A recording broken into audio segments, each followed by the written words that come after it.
She's back. That was weird. That was super weird. So we're going to take my face off. We're going to do a mask. And we are going to talk about Stacy Arras, who was a 14-year-old who went missing in Yosemite National Park in 1981. Missing without a trace. Like, just boom, boom. Anywho, I hope you enjoyed. Like, subscribe, follow me on Twitter, all that lovely stuff. Hello. How are we? Good day? Good day? Have a good day? I'm excited for you. So, while I do this, got me notes here. We are going to be talking about a unsolved missing persons case. Not that it's exciting that shit's unsolved and stuff, but we're going to chat about it. We're going to chat about some theories while I take this off my face. Today we're going to talk about Stacy Arras. So Stacy Arras was a 14-year-old who went missing in 1981 from Yosemite National Park. Is it Yosemite or Yosemite? I don't know. There's so much conflicting information on this story, so it's like it's a tough one. Bear with me. So Stacy Arras was in Yosemite National Park on a horseback riding trip. You know, I never understood why they call it horseback riding. Like, what are you going to ride, the front? It's fucking horse riding. Anyway, we are the queen of getting off topic today. So she was horseback riding on a horseback riding trip with her dad and 7 other people. It doesn't really go into detail who the 7 other people are. I don't know if they just you just go on a group with a bunch of randoms, or if they're picked, or you take family, or what. I don't know. The only other person that it mentioned in the group was one of the people who last saw her. She was 14 years old, and she was from Saratoga, and this took place on the 17th of July, 1981. Now, there was reports that said that this happened on the 25th of July, 1981, but I found an old newspaper article from when it happened, which was published on the 28th of July, and it said it happened 11 days ago, which would have been the 17th of July. And it also said, I think another newspaper article that was about it also said, that the helicopter searches and stuff started on the 18th. So I'm going to go with the 17th of July. I'm sorry if any other people out there think I'm wrong. But I'm going with from what I've read, what I believe to be the most accurate depiction of what happened. But there's honestly so much wrong with this story, it's really hard to sort of tell. Oh my god, the cleanliness feels so good. Don't judge me. So basically they stopped at this camp. It was called Sunrise High Sierra Camp after a few hours of riding. And it was a camp, and it had a bunch of tent looking cabins, and apparently they were planning to stay the night. So everyone was kind of chilling out. Stacy went and got changed. She got changed into some different clothes, t-shirts and shorts, and she was wearing flip-flops. And she grabbed her camera and her binoculars and all that sort of stuff, and she wanted to go and take some photos. She wanted to go and take some photos, apparently, of the lake. We need to keep up with this information here, because like I said, it contradicts itself just a touch. So she wanted to go and take pictures of the lake, right? And she went to her dad and she said, I'm going to go take some photos. Do you want to come? Daddy-o was like, nah, you go.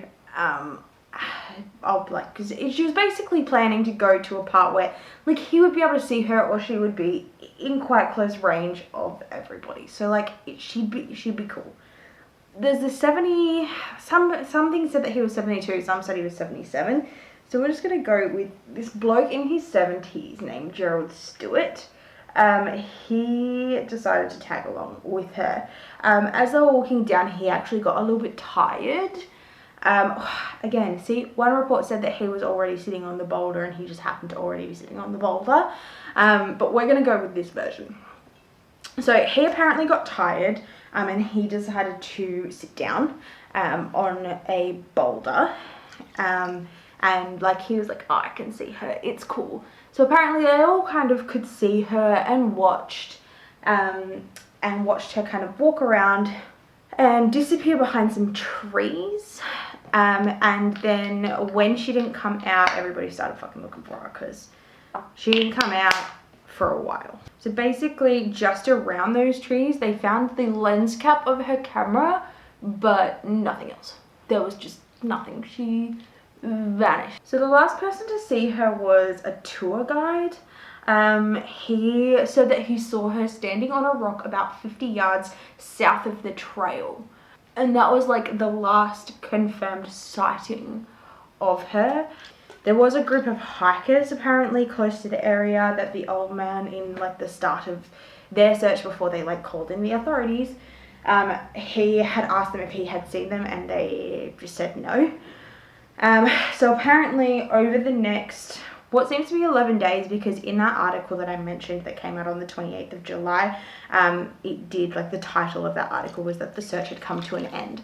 So over that 11 days, the search was conducted of about 150 people, depending on what report you read. Some say 50, some say 100.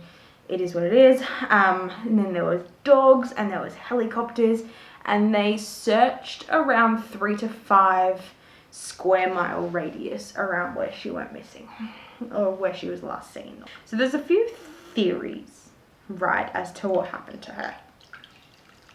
So some people are like, oh, but she was in shouting distance. And there was this one user, I can't remember his name. I'm really terrible at referencing people.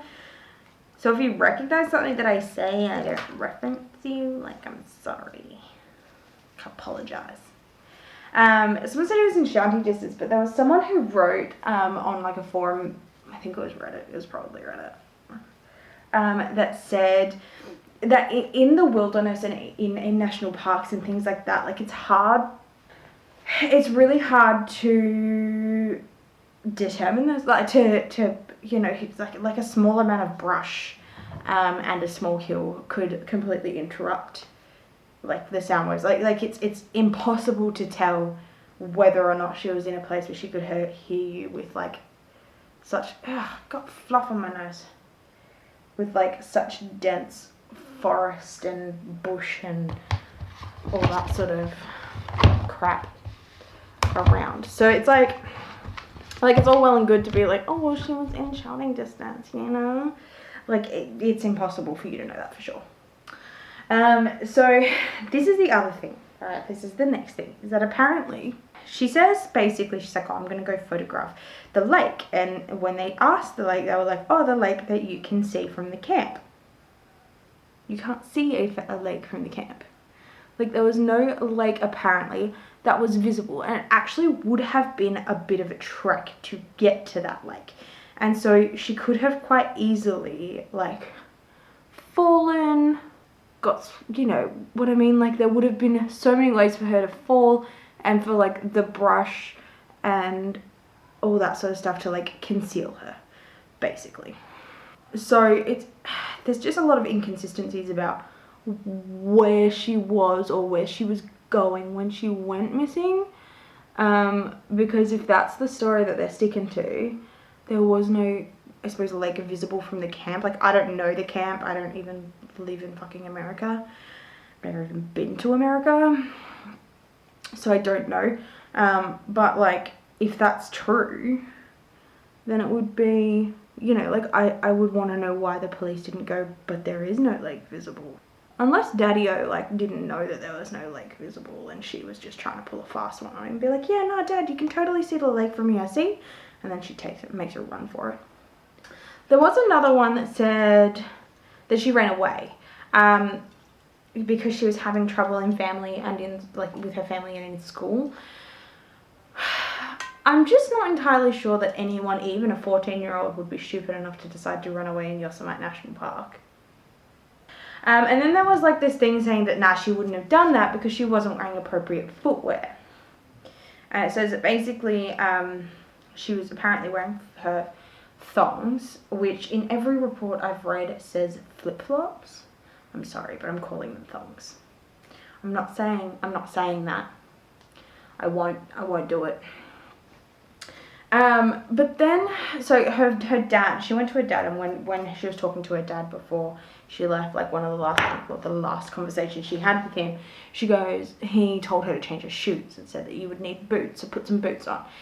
Well, according to this resource, she didn't listen to that advice and she ran off in her thongs. But then in one of the newspaper articles that I found, it said that she was last seen in t-shirt, shorts, and grey hiking boots. So, I mean, if she was wearing the boots, that kind of debunks their theory for her not running away because she was wearing flip-flops. I mean, I definitely think it's possible she ran away. 14-year-olds, particularly 14-year-old girls, like, I'm sorry, but we are hormonal at that age. The shit I put my parents through for no reason. And I look back on my childhood and I'm like, oh my God, Mum, I am so sorry. I am so sorry. Like, as minor as my parents not letting me go to a sleepover or something, and I was like, that's it, I'm leaving home, I'm out of here, you know? So they could have had a fight that Daddy I never told anybody about. Who knows? So that's a possibility, but like I said, there's just so many inconsistencies in what everybody said about everybody. Oh, and then this guy named David Paulides.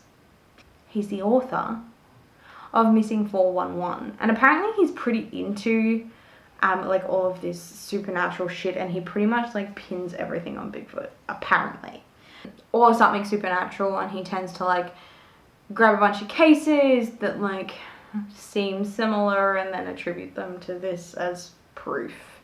So basically he's come in and he's said that it was Bigfoot. And he claims to have been denied information even under the Freedom of Information Act. Pretty sure it's something in America. I don't know if we have it. Like, we probably do. We just get told everything though. So, I mean, I don't know. From the minor amount of things that I have read about him, dude seems pretty, you know, like, I'm gonna go wash this shit off my face. I'll be back. That's better. Feels the flesh. So, okay, the next theory.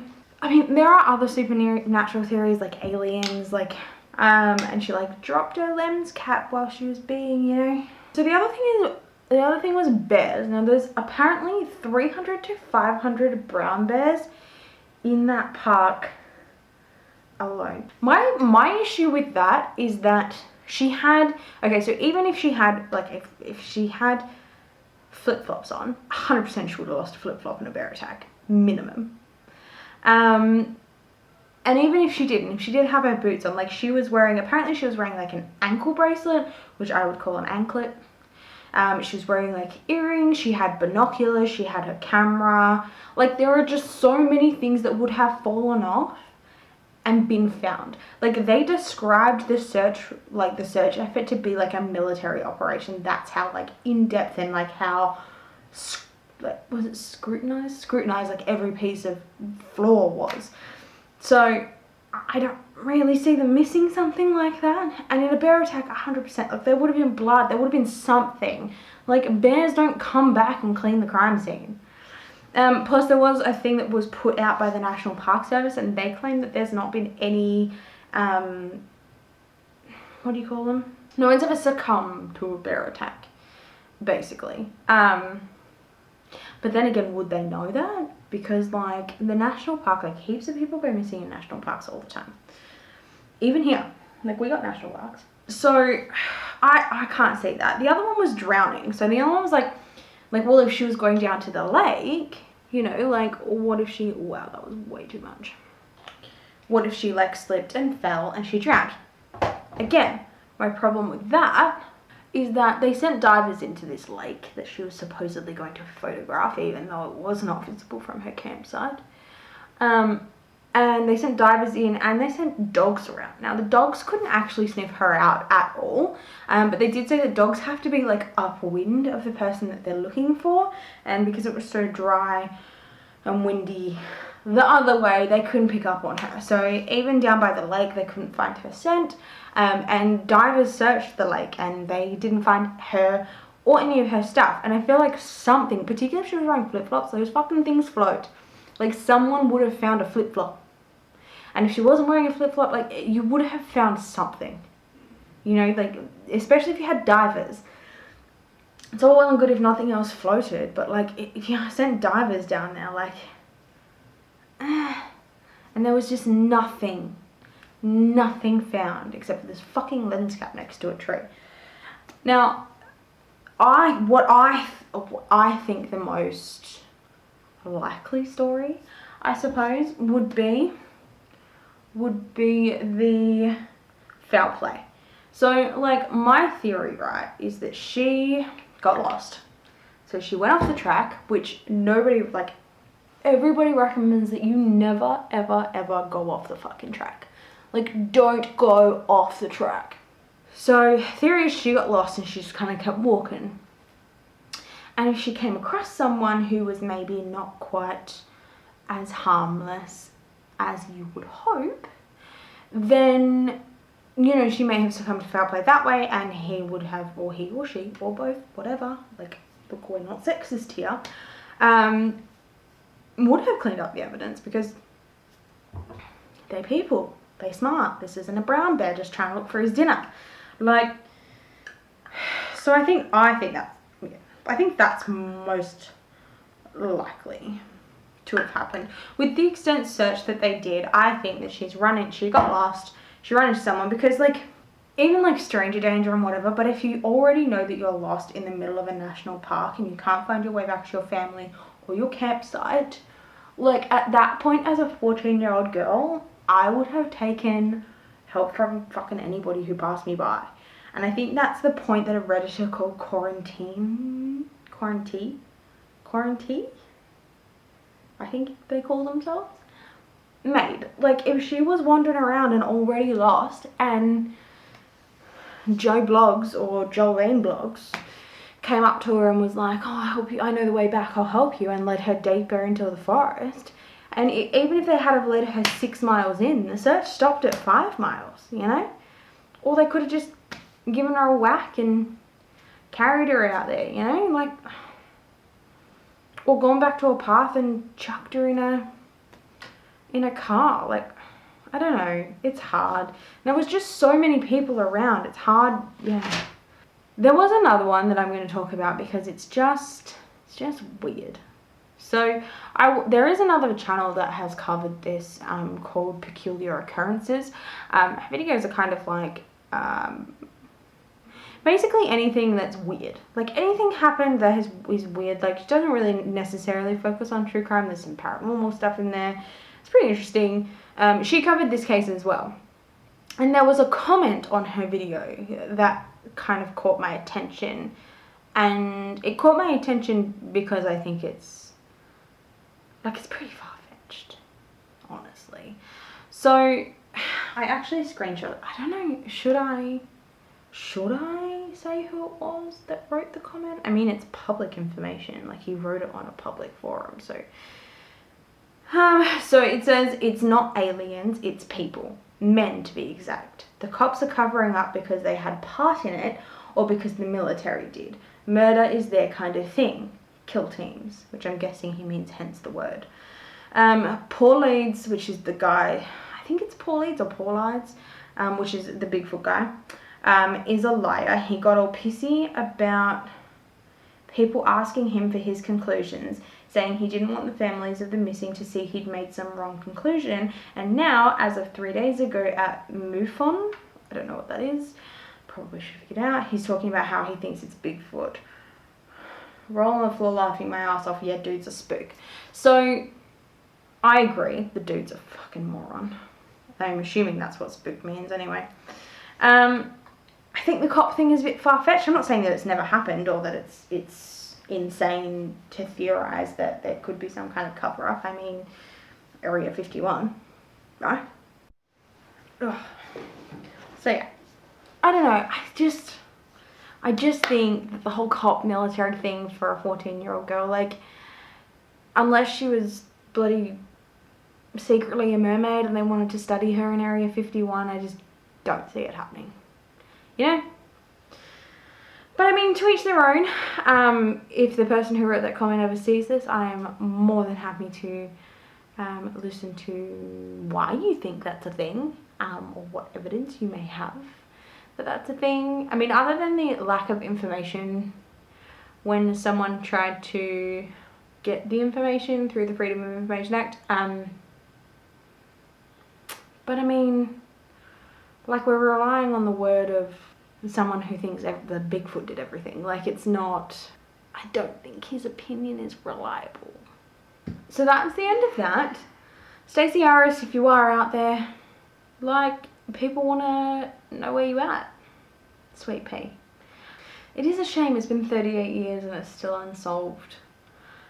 These unsolved ones really get to me, but I really like doing them because I don't know, I think that it only takes one person to see their face for them to be found, or for a new tip to come in, or something like that. So, I mean, this is fun and interesting for me, and I hope that, you know, I don't know what I'm hoping for. Just hoping for the world to be a better place. Thank you so much for watching though. I really do appreciate it. Like, you don't even know how exciting it is to get a view. Like, I was looking at one of my other videos before, and it was like, the average watch time was 25 minutes and the video was 31 minutes long, so I was like just that someone got that far through it made me so happy. Made me so happy. So please subscribe, like, put a comment down there, anything at all. Follow me on Twitter because I ain't got no followers. And I would love that more than life itself. Stay inside, stay safe, and I will see you next time.